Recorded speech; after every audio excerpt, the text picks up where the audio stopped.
So, average cost function tayo, no? Yung cost function divided by yung number of, kung yung x, yun yung number na pinoproduce. So, C of x over x yung average cost function. So, yun yung first derivative.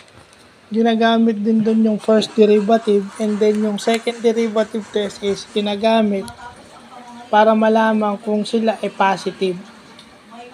So, pag nakuha mo na yung first derivative, i-differentiate mo pa ulit para malaman mo kung positive o hindi.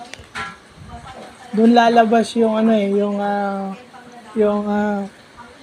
power property pag fraction, di ba? Kasi fraction yun, so iaangat mo para mag-iba yung sign, and then pag na-simplify mo na, ibabalik mo ulit into a fraction form.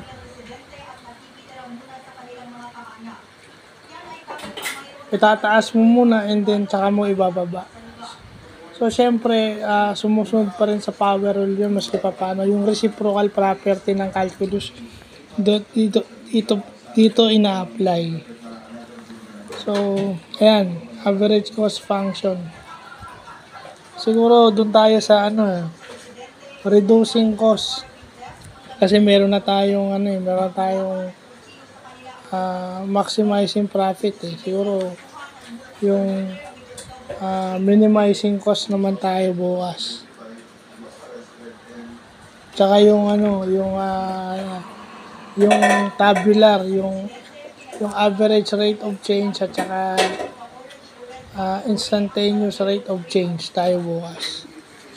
So, yun lang po.